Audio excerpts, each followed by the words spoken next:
Ladies and gentlemen, good morning. Welcome, a very warm welcome to the conference that has been organized by the European Conservatives and Reformists at the European Parliament. My name is Anna Fotega. I am a Polish member of the European Parliament. I represent Law and Justice, and I am also the chair of the European Parliament Subcommittee on Security and Defence. This conference is dedicated to the topic which, since the current eighth cadence of the European Parliament, has been subject to a number of debates, also in my subcommittee, but also on the plenary forum of the plenary room of the European Parliament. And the best testimony to that is that next week, I believe on Wednesday, a very important report will be put to a vote, compiled by Urmas Pet, a former Foreign Affairs of Estonia, a colleague of mine, who used to be the Minister of Foreign Affairs of Estonia, who held his office at the time when I was the Minister of Foreign Affairs, and he's a very well-developed diplomat, and it's going to be dedicated to the defense in the military and civil aspects on telecommunications network. This is a milestone in the European Parliament and here, but also in other institutions of the European Union, and also first and foremost with NATO, but also the institutions of the member states and the allied NATO members. A lot of work has been done, and a crowning of all that work was the declaration which was signed at the Warsaw Summit of NATO in Warsaw, which stressed that the defense of telecommunications networks and security in cyberspace is becoming a leading area of cooperation for NATO and the European Union. Also in talks between the High Representative, the Vice Chair of the European Commission, Federica Mogherini, and also Secretary General of NATO, and also the High Representatives of both the institutions, it has been outlined, a number of such works have been outlined that would serve that cooperation and increase our security. The panels I wanted to present you today, as on behalf of the European Conservatives and Reformers, I am an initiator of this conference, is to have some of the debates that have been ongoing at the European Parliament, in my subcommittee and in Brussels, and to have some of such discussions on the Polish ground and in my beloved city. This is where I live, this is where I grew up, and this is where I received all the levels of my education, starting with primary school to university education, and I'm delighted to see Gdańsk become a venue for such a debate and such an exchange of experiences, and I'm delighted to have been accepted in terms of the invitation by those eminent panelists. But first, allow me to welcome at least a part of those guests, and also welcoming very warmly all of you. I would also like to welcome some of our fantastic guests. I'd like to welcome Mr. Tomasz Zdzikot, the Secretary of State at the Ministry of Defense. I'd like to welcome Mr. Voivod of Gdańsk.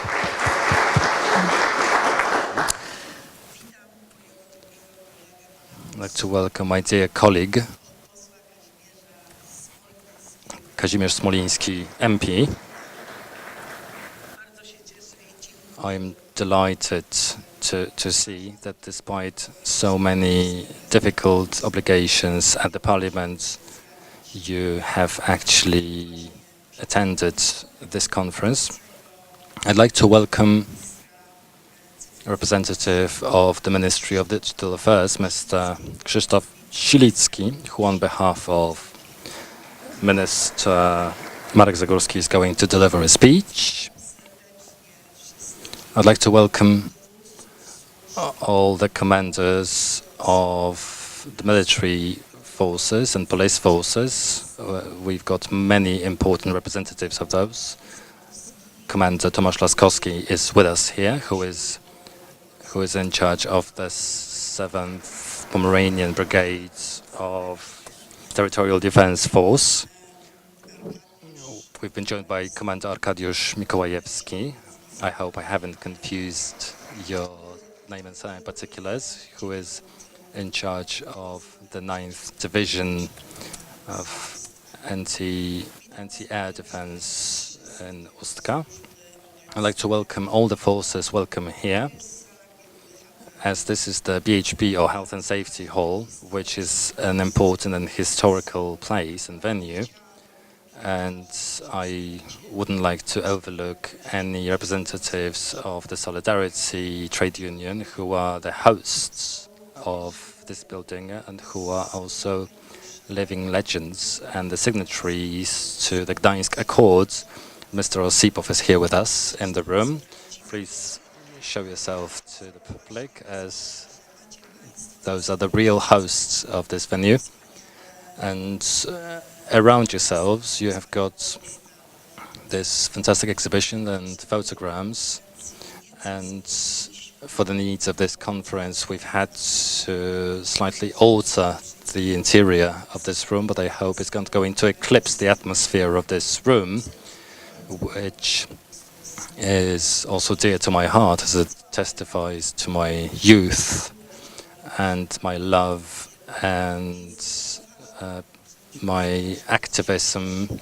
And I'm really delighted to see that despite the initial misunderstanding of that urge to use this hall for modern purposes and such technological challenges of contemporary times, and I've been able to show that for the people who are in charge of the future and advanced technology, but also in charge of defense of states and values and our societies, that this hall could be important and truly fascinating. So I'd like to welcome and thank all of you for coming here.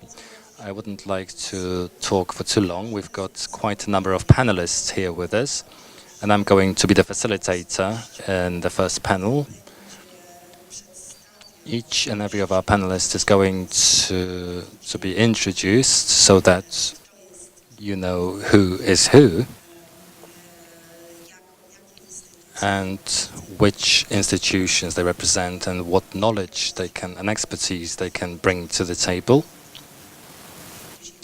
And for now, I'd just like to give up the floor to Mr. Krzysztof SILICKI, representing NASK, or the Scientific and Academic Computer Network, and the Polish Ministry of Digital Affairs, to talk about the Polish conditions and realities of security in cyberspace. Thank you very much.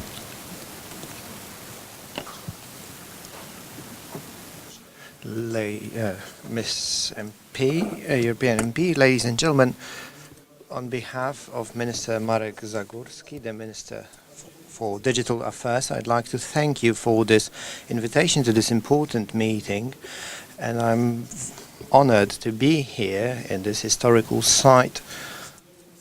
Cybersecurity, which is the subject matter of today's meeting, is currently a key issue for many stakeholders of new technologies and in other fields. It's also important for the state, for entrepreneurs, and for individual users of cyberspace and internet. Individual users are becoming an increasingly important link in the cybersecurity, as according to the forecasts in the upcoming years, around 80% of traffic online will be generated by our mobile devices. Therefore, cybersecurity is on one hand a challenge, consisting in offering security for key resources and services dependent on digital technologies and to the users of these technologies, while on the other hand, we believe that cybersecurity should be seen as an economic opportunity in the context of possibilities for developing of competitiveness of Polish companies and research centers, which we can see today in the form of introduction of innovative services and products for cybersecurity.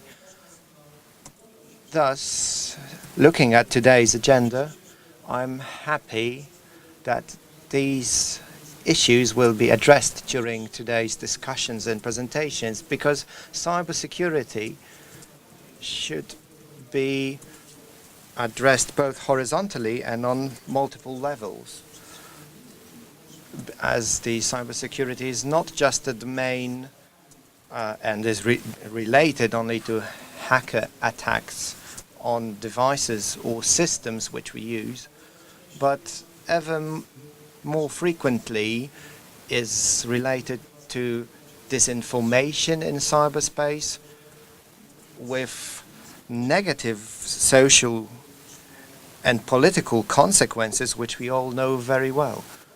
What's worth noting is that cybersecurity is strictly related to the development of modern technologies and methods, such as AI or blockchain, whose proper use today and in the future may, for instance, increase the security of online transactions or early detections of irregularities and cyber attacks.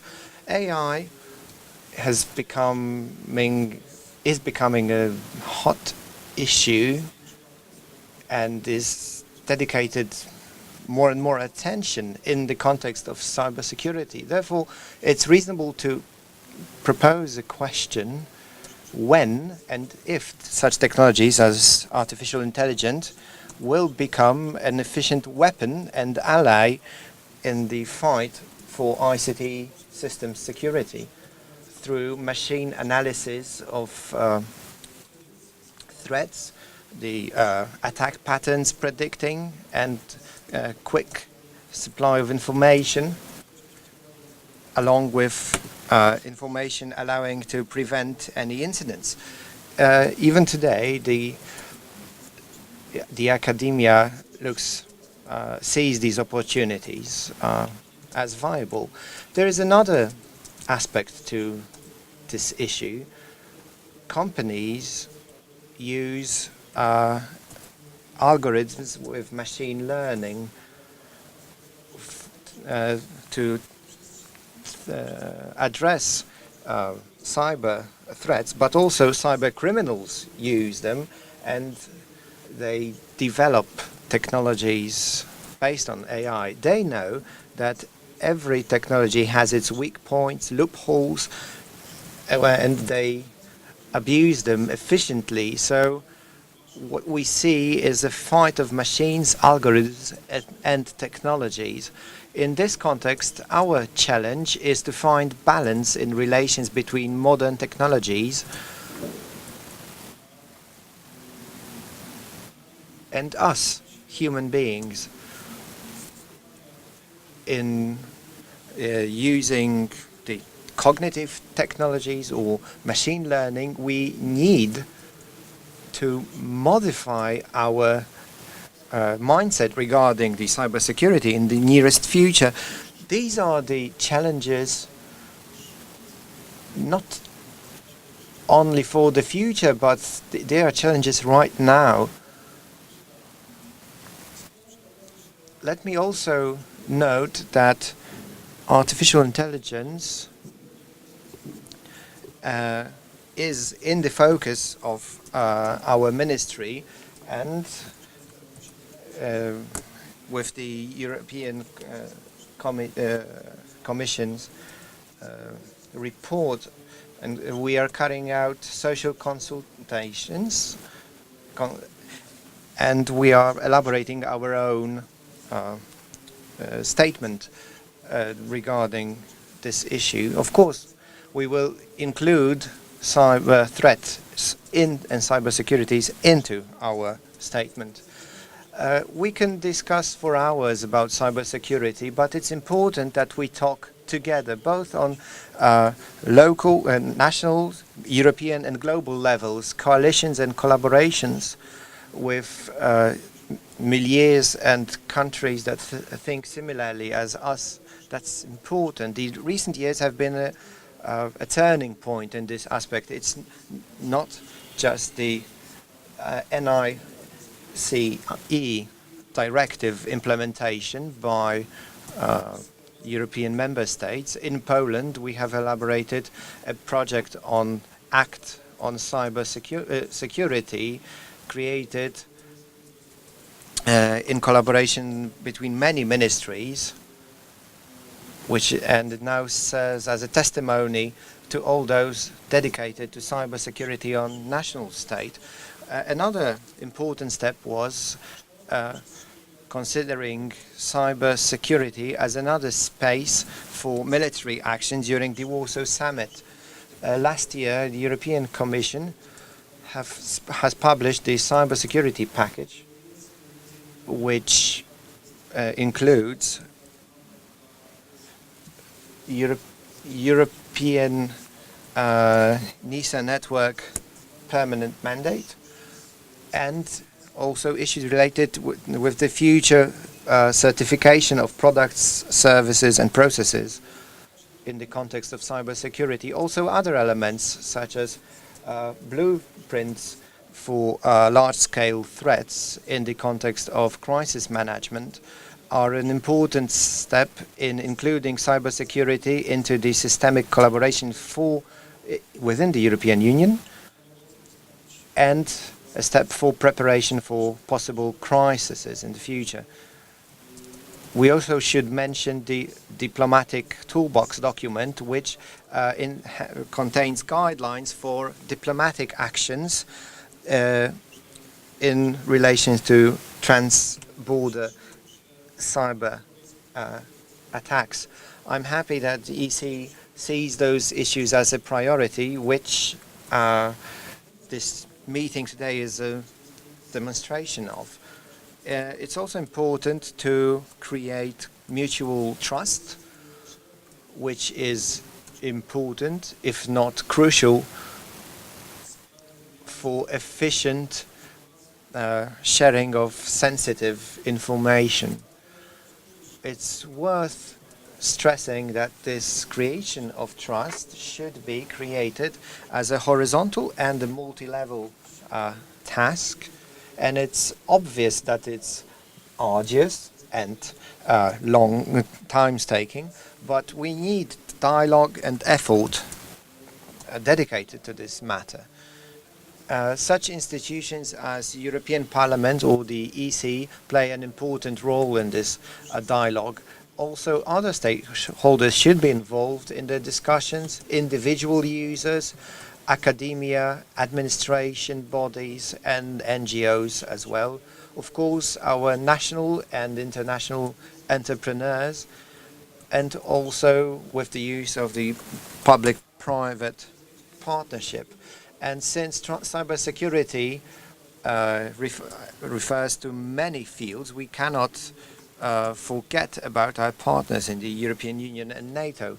I thank you for your attention. I thank you for your invitation, and I hope that today's day will be very fruitful and the discussions will be interesting to all of you. Thank you very much. Ladies and gentlemen, now we start our normal procedures. This panel is composed of foreign very distinguished experts. I will introduce one by one, but allow me just at the very beginning, after intervention of Mr. Krzysztof SILICKI, former Deputy Minister on Digitalization, and very experienced person in this area. Actually, he is one of pioneers of introducing the concept of cybersecurity in Poland. So thank you very much indeed for this contribution. I would like to reflect on two issues. I will add to institutions at the level of EU that you mentioned, European Parliament, of course, important, and the European Commission being the initiator of all legislative and also many other the matters of debate, all concept communiques, concept documents. I would mention still the huge importance of the Council and EU member states with their distinct experience, because we still have some difficulty in whether we call it delineation or the division of labor, if you wish, between civilian and military sphere. And if we speak of military sphere in the EU with all ambitions to integrate, to further integrate, speaking also sometimes about defense union, it is still predominantly, also because of membership of very EU members within NATO, they are NATO nations, it is still the area of competence of EU member states, and therefore the Council and agreement, unanimous agreement within the Council in many areas is important. Therefore, we are going to discuss the synergy that we are going to bring with all these aspects, taking into account very difficult legal and organizational environment, also necessity to build this synergy, value added of cooperation between civilian and military sphere. And when we speak on artificial intelligence, it is also the area of huge interest within the EU, including European Parliament. One of moderators of next panel, Jason Weissman, is very much interested in this. I hope it will emerge in our debates as well. I would add my own idea that we have to bring in possibly one platform, not only innovating technologies and engineers to build on these concepts, but absolutely necessarily the sphere of humanistic academia as well, ethics and law. That is absolutely necessary as well. So, without much ado, I would like to start the first panel and allow me to introduce our distinguished guests. First is Mr. Michael Krzysztof, former Secretary of Homeland Security. It was the new function created in the United States after September 11th. And Mr. Chertoff, Dr. Chertoff is the second Homeland Security of the United States.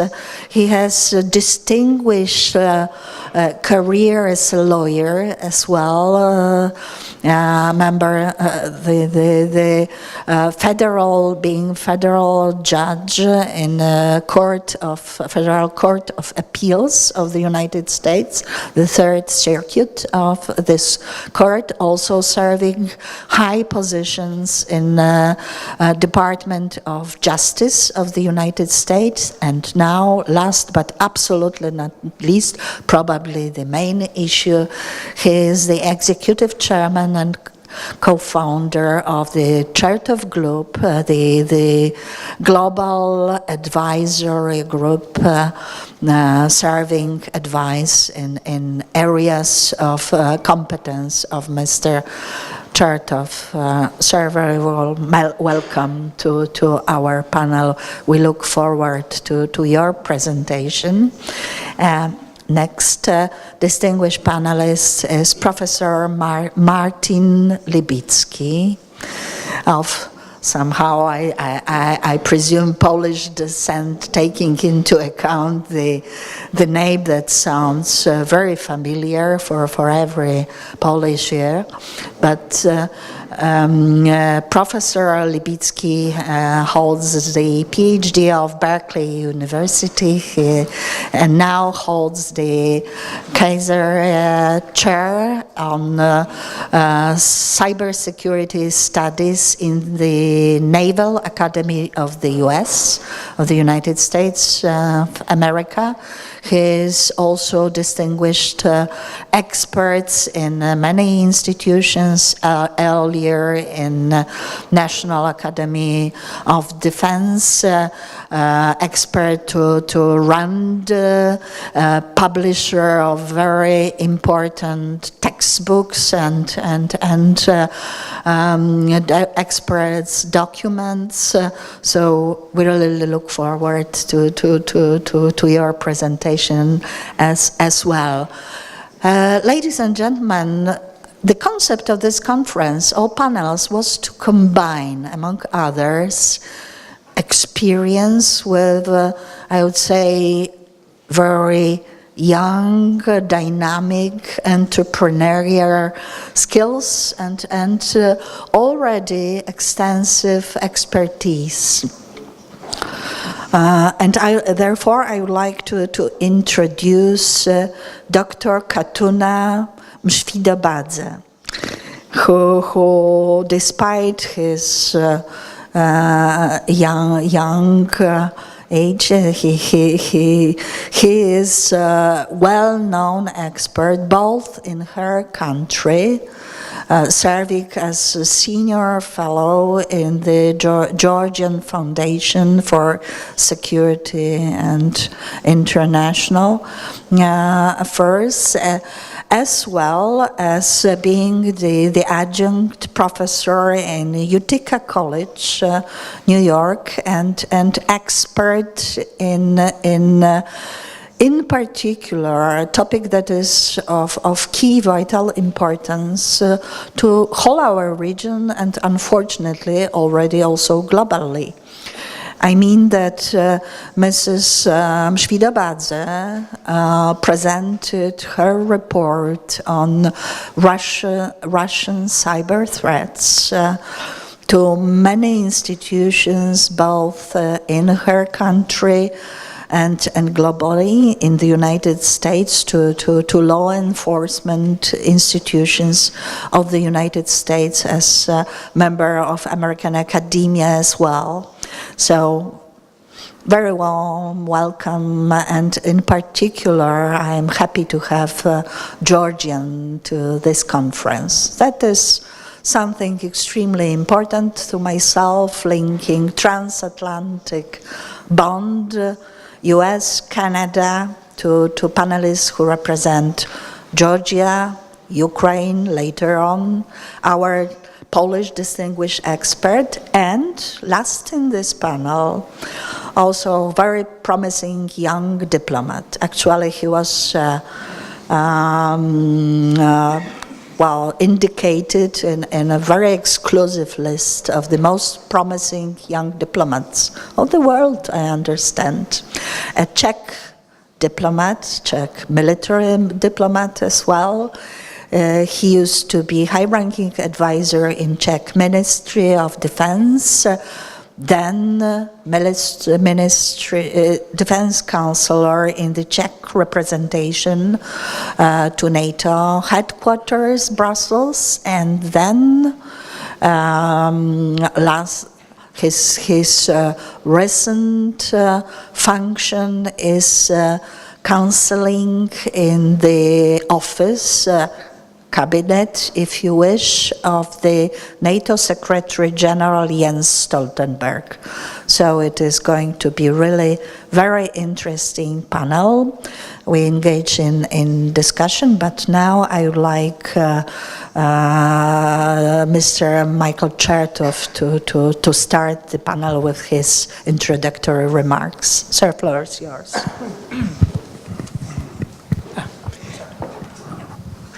Well, thank you very much, Mrs. Fotiga, for inviting me, and I want to applaud your having this conference. I think it's indicative of the fact that all throughout the transatlantic area, people are increasingly conscious of the challenges of cyber threats, not only from the traditional concerns we have about criminals operating on the internet, but even more recently from a national security standpoint.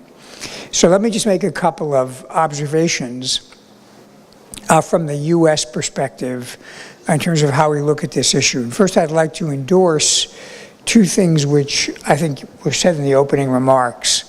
One is that we cannot treat this as an exclusively military problem or an exclusively civilian police problem, because the reality is that the adversary does not observe that difference. We see often the same tools and the same behavior crossing the boundary between what might be considered military activity and what might be considered to be criminality or espionage or something in the civilian domain. So we need to make sure that we don't get too caught up in our own categories and not respond to the issues that are out there. Second thing I'd like to say is I do think it's important as we look at the new technologies to make sure that we're not just examining them from an engineering standpoint, but we are considering the ethical and legal elements of what we're doing. There was a book written about 50, 60 years ago by the distinguished British scholar C.P. Snow called The Two Cultures. And what he wrote about was the fact that after the development of nuclear weapons, it seemed that the scientists and the people who were concerned with the philosophy of morals were not talking to each other. And yet, obviously, there were very profound and deep moral issues raised by creating nuclear weapons that could destroy the world. So he argued that they needed to begin to have a discussion together, and I think that's equally true with cyber. So let me just give you a sense of where I think the U.S. sees the challenge in cyber.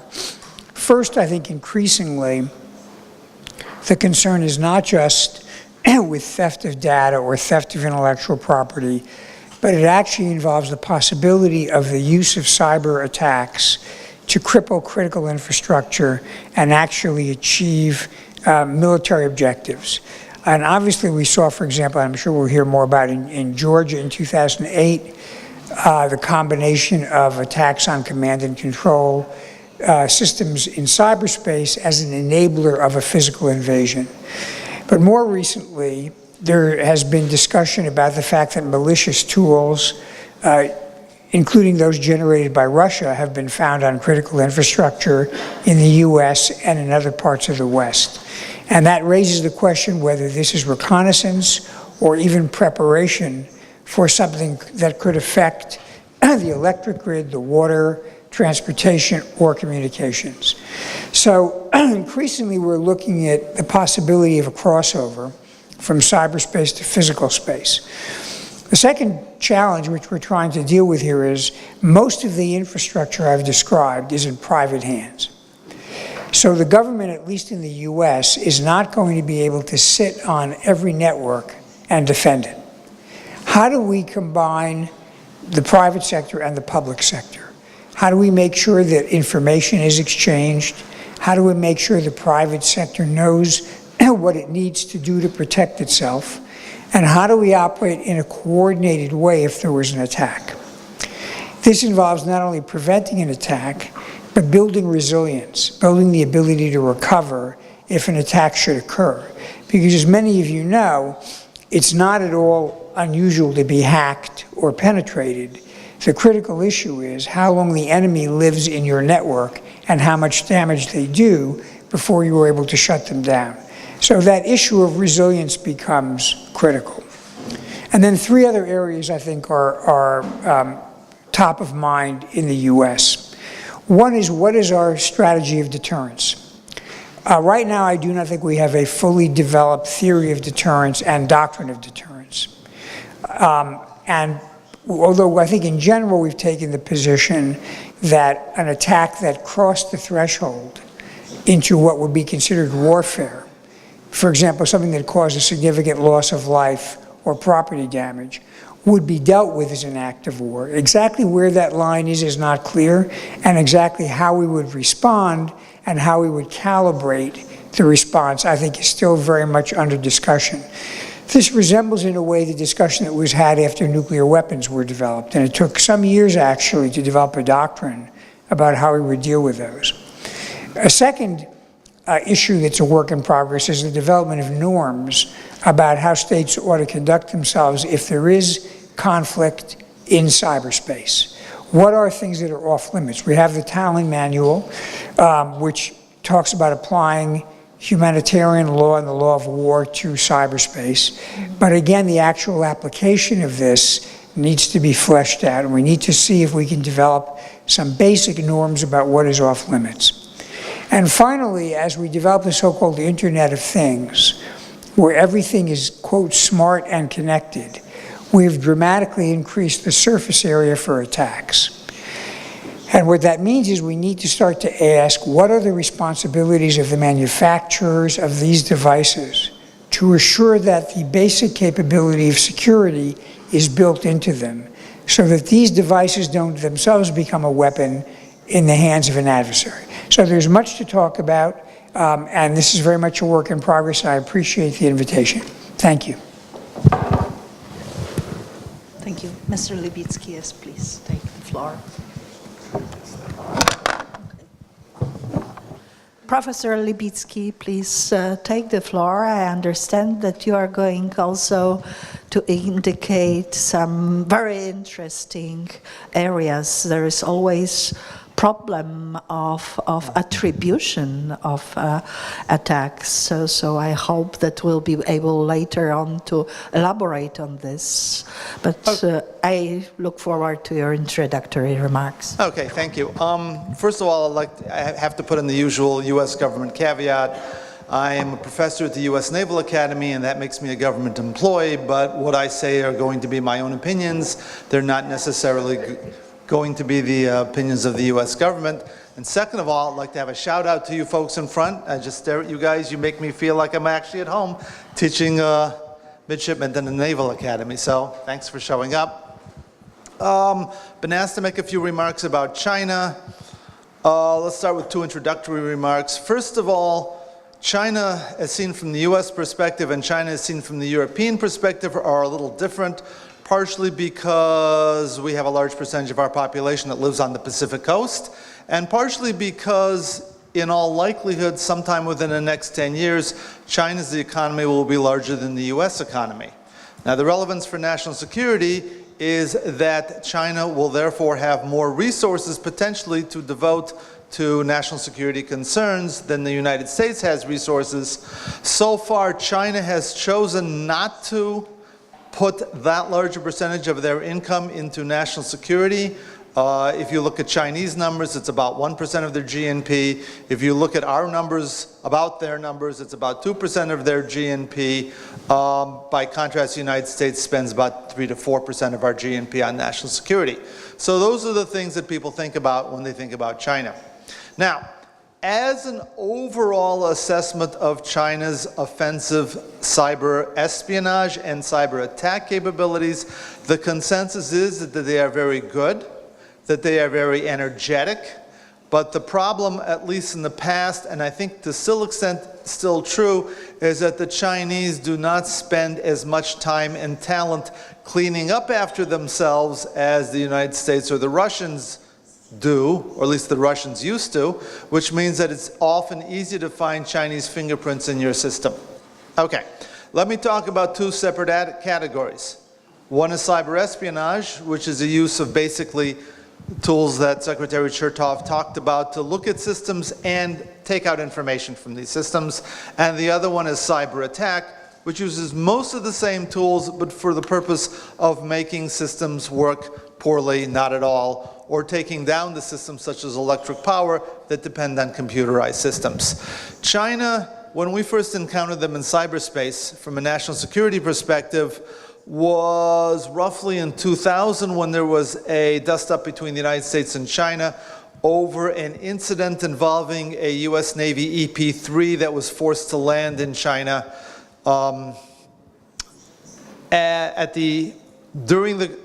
that incident, as we were negotiating to get our plane and our crew back, there were a lot of Chinese defacements of U.S. websites. An incident which made a lot of people in the United States think that the Chinese approach to cyber was going to be sort of like the People's Army in cyberspace. It turns out that that was a misleading impression, and it took us more years than we should admit to correct that impression. We started seeing the Chinese again in the mid-2000s when they started taking a serious look at U.S. weapons laboratories, places like Los Alamos, followed shortly thereafter by an increased Chinese interest in national security colleges, in U.S. government agencies, and then finally we started seeing them in U.S. defense sectors roughly in the 2007-2009 period. It is believed that the Chinese took a great deal of information from Lockheed Corporation, particularly that part of the corporation that works on the F-35.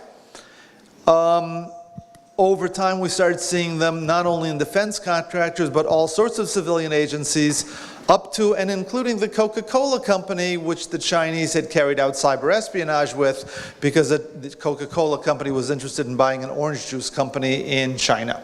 Okay? This was a problem for the United States. There is a tacit understanding that countries spy on each other in cyberspace for national security reasons, just as they spy on each other in real life for national security reasons.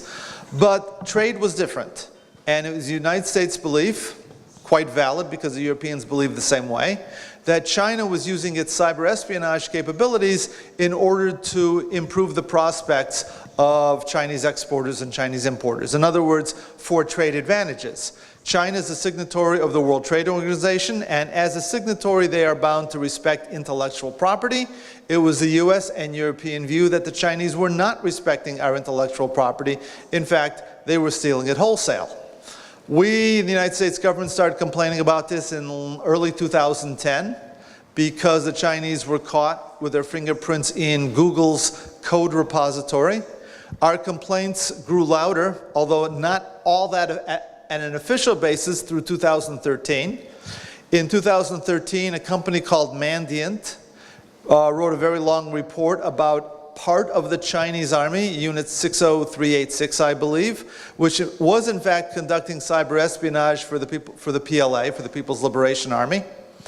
In June of that year, cyber espionage became a critical point of discussion, or as they say in diplomatic circles, frank discussion between the US president and the Chinese president. In 2014, we indicted five members of the Chinese PLA, I think there were most of them from the PLA, for carrying out espionage in the Pittsburgh area. In 2015, the United States drafted an executive order which would have facilitated putting sanctions on companies that were involved in breaking U.S. laws with regard to cyber espionage. When I was at RAND Corporation, we did a report around that time called Getting to Yes with China in Cyberspace, and I remember being fairly pessimistic that we were going to get the Chinese to stop. One of the dangers you have in writing reports about current events is that you open up the next day's newspaper and you find out that you have to rewrite the entire report. In September of 2015, President Xi and President Obama agreed not to carry out cyber espionage in each other's companies for the purpose of gaining competitive advantage. Okay? That was an interesting milestone, probably the most successful endeavor in terms of cyberspace norms. It wasn't entirely obvious why the Chinese did it. Part of it had to do, I think, with the U.S. was just going to ratchet up sanctions on Chinese companies if they didn't stop. Part of it was that, in my opinion, we can debate that, the Chinese weren't getting as much out of stealing intellectual property as they had hoped. And part of it was that it was part of a broader pattern of corruption within the Chinese People's Liberation Army that the Chinese government had spent decades trying to eradicate. And so what had happened after that agreement, about 3 months later, was that the Chinese government, they took their cyber espionage and they put it firmly within the military for a military context, and they put the rest of their cyber espionage with the Ministry of State Security. In other words, President Xi, not to put too fine a point on it, wanted to get the amateurs out of the business and leave cyber stuff to professionals. Okay. There is a certain amount of disagreement to the extent to which this agreement has held. My best guess is that the Chinese were pretty good about sticking within their lines for the most part, but there has been some indication that Chinese activity has started up about the time that there has been a change in administrations in the United States. I don't think Chinese activity is as bad as it was. I don't think it's as good as they promised, so it's somewhere in between. Let me just shift over to the Chinese military use of cyber espionage and cyber activity. As I alluded to earlier, in December of 2015, the Chinese decided to generate something called the Strategic Support Force, which includes electronic warfare, space surveillance, cyber, and a few other things together within a military apparatus. In other words, China believes that cyber operations can be an effective component in conducting conventional warfare. Now, different countries have actually looked at this in different ways. If you look at Germany, for instance, Germany has adopted a cyber corps that looks very much organizationally like China's Strategic Support Force. If you look at the United States, we have developed what's called a unified command over cyberspace, but we don't have any electronic warfare or space in that command as of now. Okay, that may change, but presently, Cybercom basically just does cyber things. Doesn't really get into the world of actionable intelligence, doesn't really get into the world of electronic warfare. Final thing is, do the Chinese believe in carrying out strategic level cyber attacks of the sort that we believe that the Russians are very interested in? My assessment is that China has a very low level of interest, although I doubt that they've given up the option altogether. And that's based on the fact that we rarely see the Chinese in our critical infrastructure. And it's not because their operational security is that good. In fact, if they were to do it, we'd see it a lot more often. There was a flurry of concern in 2012 when it looked like there were Chinese fingerprints within the US natural gas system and within a Canadian manufacturer of equipment for basically industrial controls, but I haven't seen any complaints since 2012. So just to recapitulate, the Chinese are very interested in cyber espionage. They're certainly very interested in stealing national security and diplomatic secrets. Very heavy interest in that. They also have an interest in intellectual property, but they've been behaving a little better than they used to. The Chinese have thoroughly integrated cyberspace operations into their military operations, but it is my best guess that they don't have that much of an interest in strategic war at this point. Thank you. Thank you, Professor Libicki. Now, time is for Russia and Dr. Mshvidobadze. Oh, thank you very much once again, Ms. Fotyga, for inviting me here. It's really a great honor and pleasure for me to present in Gdansk, Poland. Thank you again. I'm just going to talk to you today about the Russian information and the cyber warfare threats. In general, when we talk about the Russian cyber threat, we should not discount the whole strategy of the Russian information warfare. So, because it is an integrated system that works together. They don't compartmentalize like we do, for example, in the West, whether it is electronic warfare or it is a cyber warfare. They just don't think like this. Cyber is a separate domain, is not a Russian concept. Cyber is one of the two. So, intelligence, counterintelligence, masking something, deception, propaganda, RT, Sputnik, trolls, proxies. So all of those elements have equal share in this strategy. Once again, it is integrated system that works together. That's why they are so effective and efficient. To conduct its information warfare operation and its subset of the cyber operation, Russians use criminals, kids, proxies, in order it gives them a plausible deniability. At the same time, it also benefits, commercialization, specialization, and expertise. And it's a very super cost-effective. Imagine having a hacker reserve just any kind of reserve forces that trains itself, equips itself, and pays itself. So, it's once again, it's a very cost-effective, and the second, it also gives Russia's plausible deniability. So, how Russia operates is a unique nexus of the government, business, and crime. And here is on my slide a picture of the Prigozhin, one of the big financiers of the Russian troll factory that is located in St. Petersburg. Russia is not only the big financier of the troll factory in Russia, but also the Fabrika media that has about 12 media outlets and had approximately 36 million viewers in total. So let me just talk a little bit about the major player in this respect. So it is a GRU and FSB, and especially FSB's Information Security Center, and now actually they created the new unit that is called 64289, so mostly they are in charge of the cyber operation, and at the same time the deception kind of the influence operation as well. They are in charge of the securing the critical infrastructure on Russia. In 2013, Putin signed the presidential order and assigned the FSB to secure Russia's critical infrastructure. Another also major player is the GRU, military intelligence. And just recently, Shoigu, Minister of Defense of Russia, announced actually a year ago that they officially formed the information warfare troops. It's in Russia, it's in Nauchная Rota.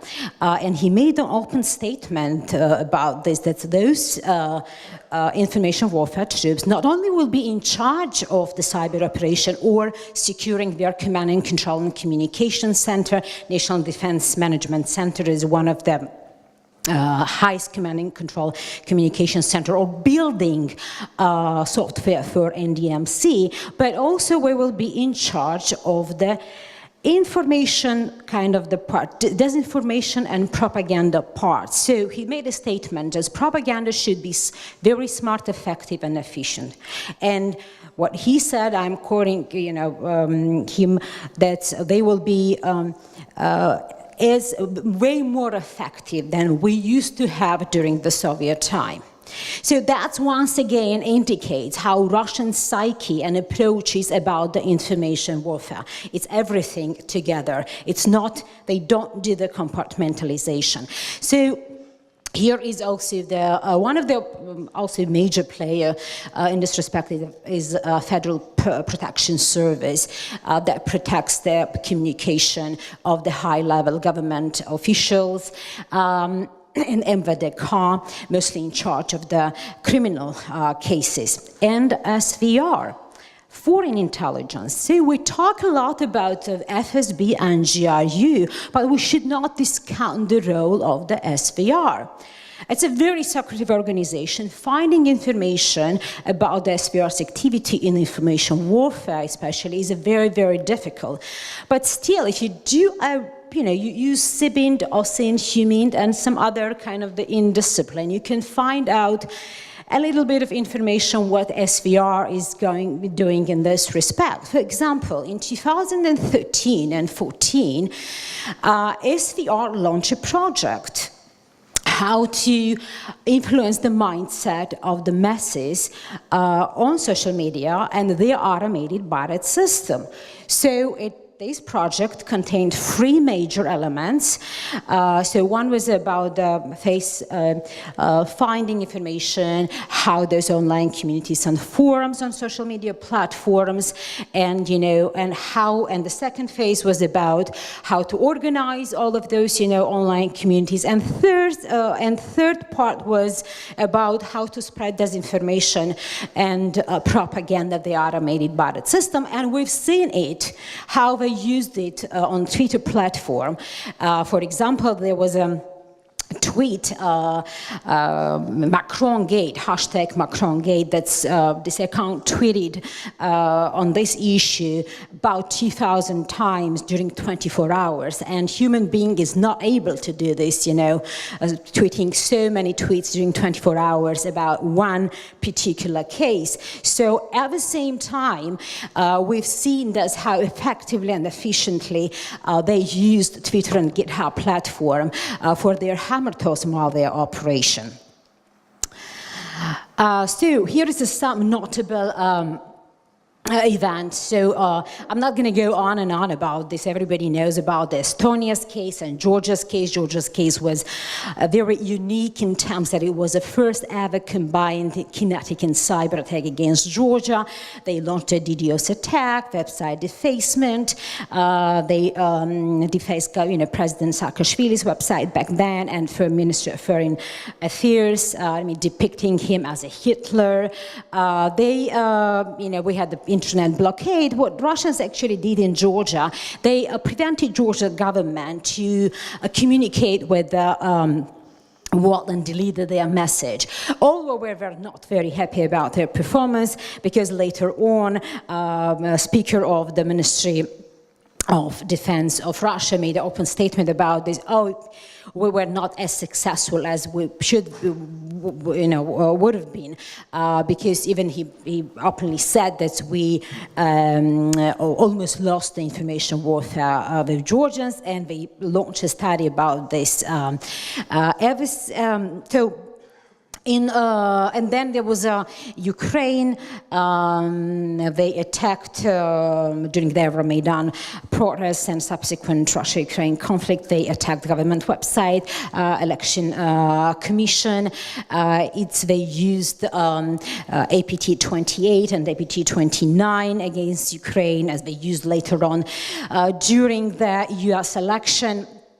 Russians also very skillful about how to launch their false flag operation. For example, in 2015, they attacked TV5 Mund, and hackers behind it pretended that they were the cyber caliphate hackers. Actually, were not, because they used the same registrar, same autonomous system, same setnit malware, same TTPs that before was used by the APT-28 group.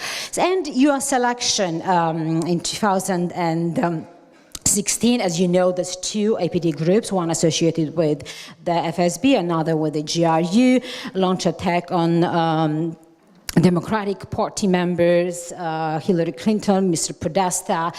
It was a very well organized kind of the operation. They created the website. They just, they used WikiLeaks. They used also Guccifer 2.0 to spread all of those information that was collected from those networks.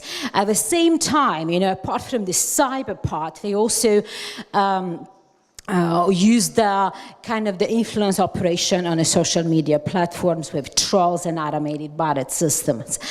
And we had the French election. So French were very, in 2017, 16, it's French, said that we have to take all of those issues into consideration. That should not happen in our system. So Macron campaign people actually hired a very skillful guy who set up a very wise strategy to counter Russian cyber and information operations. So he appointed the guy, Munir Majoubi, now is a member of the parliament, who actually created the fake credential systems, and they fed Russians with a very useless information. And if you just look at the Macron gate, there was nothing that could have affected Macron's reputation. And there are also some sources also indicate that Macron people also set up some parallel system. So a little bit about the cyber espionage operations that Russians, during the Euromaidan protests and subsequent Russia-Ukraine conflict, they launched cyber espionage campaign against Ukraine, in a lesser extent against Lithuania, Snake Ouroboros Turla. So what is the important thing about the Snake Ouroboros Turla operation is that a couple of computer security companies launched an investigation about this operation, and they connected Snake Ouroboros to the same name of the, it is different computer security firms use different names for this espionage operation, to the agent BDC. So they connected it to agent BDC. Remember agent BDC in 2008, that was a massive cyber espionage operation that was used against the United States. So they used the same names of their logs. They used the same XOR encryption as before was used during the agent BDC campaign. So a lot of fingerprints, the same TTPs, and three major computer security firms said out loud that there is a strong similarities and Russians are behind it. So I'm just going to talk about a little bit about the JORBOT. JORBOT was also the major cyber espionage campaign against Georgia. So hackers behind it used the watering hole attack techniques, and mostly they infected the news outlets' websites. And actually the Georgian CERT, with the help of the Polish CERT and CERTs of other friendly countries, they reverse engineered this attack. So hackers behind it used 6 command and control communication servers. And Georgian CERT was able to, trace it back. And once, for example, the server was shut down, it passed off to the next server. Then it actually ran out. Hackers behind it, this operation used the switch to phishing vector kind of the techniques, and the website that was used for this actually was traced back to Ministry of Internal Affairs of to Lubyanka Street, where the Ministry of Internal Affairs Logistic Department resides. So actually here is the hacker that was behind it. We caught this guy, and it actually, the attribution problem was not 100% solved, but it was pretty much 99% solved by the Georgian CERT with the certs of friendly countries. So, and just a little bit about the Russian cyber trend and the growing sophistication in this respect. For example, a lot of you probably heard about the Carbonac malware. That's still $1 billion all over the financial institutions. But the money taker is a way more sophisticated operation than the Carbonac. For example, those hackers behind it used a very high level kind of a techniques and procedures and tools. For example, they were able to modify and create tools during the operation. They used for their operation Kronos and Citadel malware. There is the banking malware. At the same time, they used POS malware, point of the sale malware, that sets control attacks the POS terminals to steal credentials, banking credentials. From the users. They use the very decentralized command and control communication system, and mostly, their targets were STAR system and the SWIFT system. This group is, if you just compare the TTPs of the Carbonac group and those group, we see the a big improvement and better kind of the tools and techniques. And just a little bit about Ukraine. As you know, that Russia uses Ukraine as a testing ground. So if you just look at the evolvement and development of the black energy malware, during these 10 years, black energy malware just transformed into a refined digital weapon. It just during this time, for example, black energy was not used only against the energy sector, power grids in Ukraine, but also against the media company. One of the biggest media conglomerate in Ukraine was attacked by the black energy malware. They also used the kill disk, kind of the components that wipes out information from the computer. So they. So a couple of power grids were attacked by this malware. They corrupted firmwares. They also, hackers behind it attacked the VPN system. There is the remote system to control the circuit breakers. So there was... And also, apart from the black energy malware, probably most of you heard about the Petya and not Petya operation. Also, a major, operation against various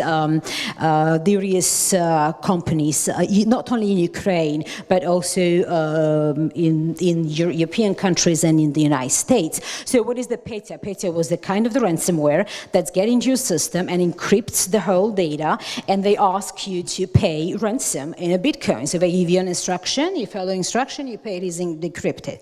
But the not Petya goes beyond, far beyond the Petya malware. It's not only encrypts your file, your master boot record, but it actually screws up the hard drive in a way that's impossible to restore the data. Actually, this is the last slide. So let me talk about the disinformation, kind of the part of the Russian information warfare. So you know that Russians are using trolls and automated bot system to kind of create chaos and division in the country. And for example, we've been able to create a couple of fake groups and got millions of followers. About they created the fake Black Lives Matters group. They also funded a couple of demonstrations, over 40 demonstrations in the United States, pretending that they were those trolls pretended that we were the American patriots that were very worried about the situation in the United States. So they pretty effectively use the Twitter and Facebook platform for their influence operation. And just recently, one of the elite, kind of the part of the Troll Factory, launched a new project. It is called the Wake Up Americans USA Really. That was launched just probably a week ago. They are not going to give up all of those kind of the capabilities. And if we just look at, how Russian information warfare doctrine is developed, if you just look at the Garkov's doctrine and Samsonov's, statements, chief of the general staff of the Russian Federation, and then what Gerasimov wrote in his article, they just perceive information warfare as important as the weapon of mass destruction. What, for example, Gerasimov said, you can turn perfectly thriving state into a chaos in a matter of months. And this part of the influence operation is very, very important for them. And that's the, okay, why? Okay, and the recommendations and I don't know what's happened. Probably, yeah. I have to blame them. So, conclusions and recommendations. So, let me just summarize all of this. This is kind of the, unique nexus of government, businesses, and crime. We use criminals, oligarchs, as a part of their cyber operation. The key players here are Kremlin, FSB, and GRU, but we should not discount the role of the SVR.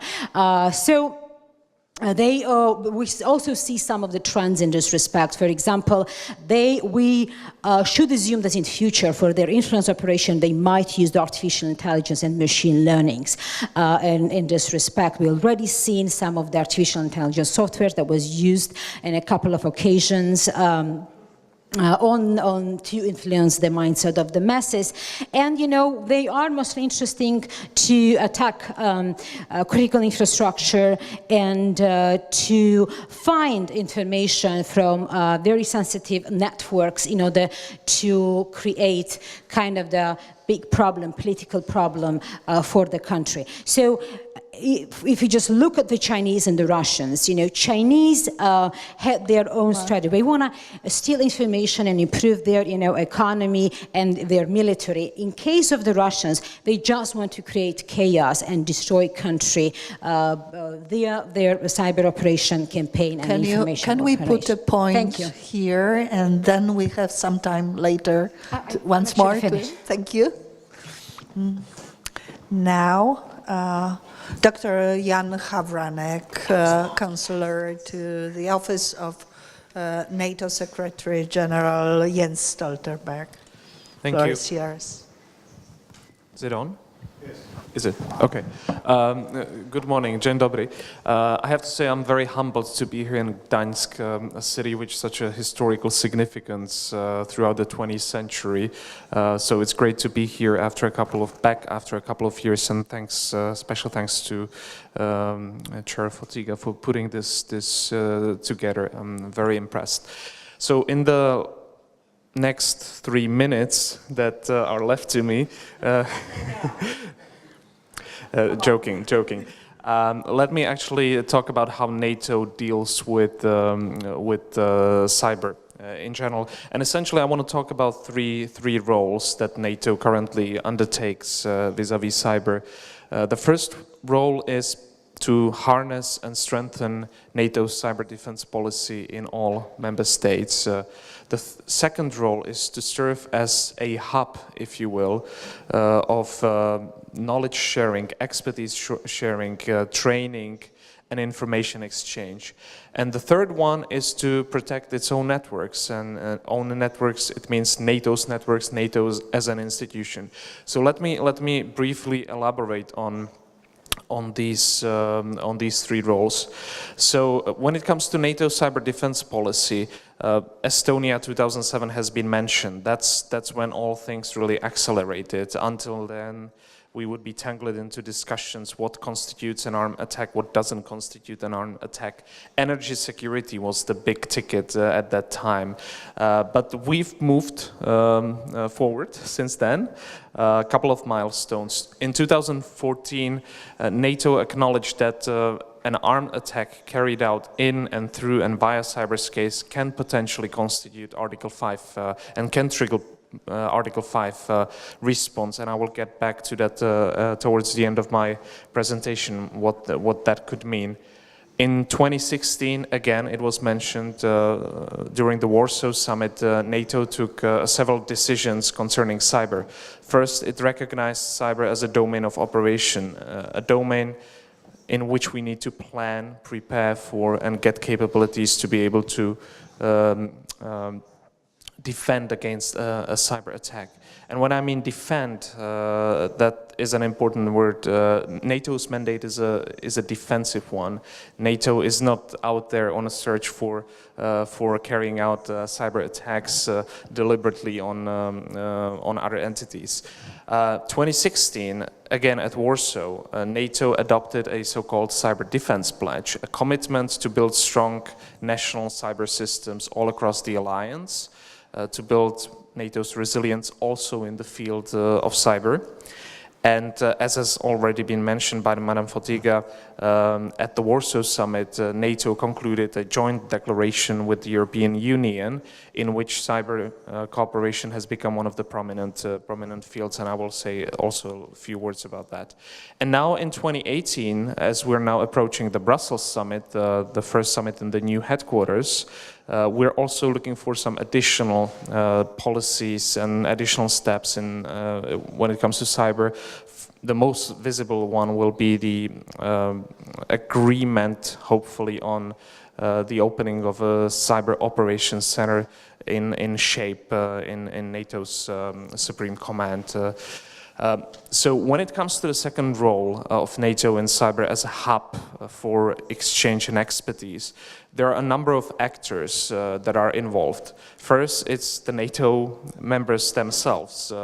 We're carrying a series of robust exercises on national level, international level as well. The most notorious one is, for instance, Lock Shields that takes place under the auspices of the Cyber Center of Excellence. This year NATO team won it. Last year the Czech Republic won it, my country. The year before Estonians won it. So it is a very, very intense exercise hosting hundreds, if not 1,000, of cyber experts from all across the alliance. Cyber Coalition is another annual exercise that has the full participation of EU staff as well. So it's a great example of how NATO and EU can work together. And then, of course, there is a robust cooperation with lots of partners. With Finland, I think it was 2017, if not earlier, NATO concluded a technical agreement on cooperation in cyber defense. The same goes for Georgia. There is a NATO Georgia Trust Fund that deals with cyber issues. And the same goes for Jordan. NATO helps Jordan to set up its own national CERT, and it's being funded through Science for Peace program, which is a year-long program dating back to essentially the 1960s, a very useful tool for cooperation with the partners. And I've already mentioned the European Union. I mean, NATO and EU have to work together. There's no question about that. And I would even say that cooperation in cyberspace is one of the most advanced NATO-EU cooperations. In fact, it started way before the adoption of the joint declaration at the Warsaw Summit by concluding a technical agreement on the exchange of information. NATO, as I've mentioned, has Cyber Defense Pledge. The European Union has the EU Network and Information Security Directive. These are sort of the two political frameworks that allow for staff-to-staff exchanges on these issues. Of course, there are political limitations because of the well-known issue. There is a lack of agreement on intelligence exchange and intelligence sharing between NATO and the EU for the notorious reasons, but that can be overcome. As has been said again, 22 nations of NATO are also NATO members, and that should serve as very useful platform for indirect cooperation, if you will. And then, of course, I should also mention industry as a critical actor. Mr. Chertoff mentioned industry having a big stake in the United States in the whole cyber domain. The same goes for Europe as well. NATO has set up a NATO industry defense partnership, but that deals with cyber issues again, and it's been very useful, for instance, when it comes to getting information after WannaCry. NATO and industry run together what is called a malware information sharing platform, which again is quite a unique tool for getting access to certain information that is out there. And now, when it comes to the third role, the defense of NATO's networks, NATO, not only the individual member states, but also the institution as such, is subject to cyber attacks, and not only denial of service types of attacks, but we've seen that the past two presenters, I think, were quite eloquent in describing the kind of challenges that are out there. That is something that NATO has to deal with on day-to-day basis, debunking the myth, facing information and influence campaigns that are being directed towards individual member states as well as the organization. But if I take one step or look at NATO's role in the whole international system, I mean, NATO is a very important actor on the international arena when it comes to cyber, also because it's a very important actor in terms of international law, the application of international law. It's a very important actor because it's a multilateral institution. These days we see a tendency of some sort of a weakening of these kind of institutions, and NATO pays a special attention to that. And last but not least, let me actually elaborate a little bit on the piece of deterrence that Mr. Chertoff mentioned.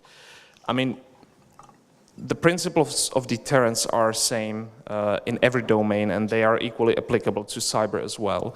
I mean, we are looking for a way to make sure that the cost for a potential opponent are too high, the costs by attacking us from the cyberspace, and that their gains are potentially too low. And so how do we do that? I've already mentioned, you build your national resilience. You also build your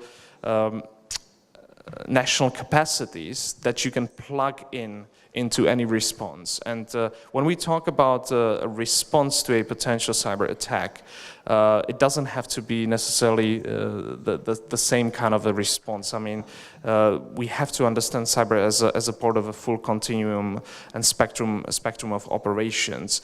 And deterrence in cyberspace also means remaining vague enough on purpose. You have to tell your opponent that if they attack you, you may respond, but what kind of response it will be should remain vague, I believe. The same goes for answering the question whether an attack from cyberspace constitutes an Article 5 scenario or not, or could lead to triggering of Article 5.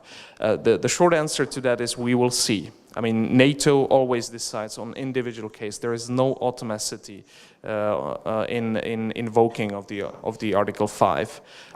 So I would stop here. Maybe one last point. Many of the speakers, including the keynote speakers, have mentioned the future technologies and the challenges. We too at NATO are looking at how these technologies and new trends such as artificial intelligence will impact and influence our organization, how it will change potentially the nature we make decisions, and how it will change the future of the warfare. So a very timely topic, and again, special thanks to Madame Fotyga for hosting us here. Thank you.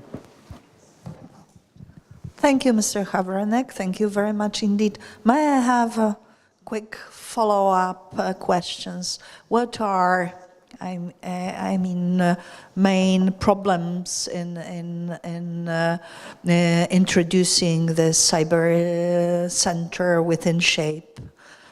Or hopefully is it already solved and we are to expect final decisions during Brussels summit? I think we can be quite positive about the announcement just yesterday and today. The ministers of defense of NATO are meeting in Brussels, and they're gonna take a final decision on the adaptation of the NATO command structure, of which the operations center is a part of. I wouldn't want to dwell onto any details, but. Okay, I think that we are in a way, you know, aware it's a new concept. In the same way, it's a new domain, and Mr. Chertoff made very good parallels to the nuclear world. Now I wouldn't say that cyber is the new nuclear, but it still is a new concept that we need to basically integrate across the all existing domains, from the big strategic level to tactical operational level to individual units that are deployed. So it won't happen overnight. I mean, it's a longer run. Okay, so it is extremely timely that Subcommittee on Security and Defense takes a decision to go to shape later this year, somewhere during autumn. Of course, it is not full subcommittee mission. We have special procedures for this. It is, I think, second consecutive meeting of SEDE in shape. So we look forward. Therefore, I think we have still just a few minutes. We expect important guests as well, probably to arrive here in between, and there is time for coffee break. But I would like to ask Secretary Chertoff, maybe also Professor Libicki, just very briefly to say about the perception of Russian cyber threat from the point of view of U.S. and U.S. policy. Well, I think, as was made clear, Russian, first of all, doctrine does not distinguish between what we call cyber attacks and what we would call separate and distinct information operations. They treat it as a single element of cyber warfare. This has been going on in parts of Europe for years. I think in the US, to be honest, until 2016, it was not getting that much attention. Although I think in the run-up to the election, as has emerged publicly, the intelligence community was beginning to look a little bit more carefully at what the Russians are doing. I think the challenge now in the US is how to respond to this. We're a little constrained because we have belief in freedom of speech, so we're not in a position to regulate content. On the other hand, in my view, it's perfectly appropriate to prevent Russians from pretending to be people that they're not, or artificially affecting search engines, or otherwise manipulating algorithms in a way to amplify messages that are false messages.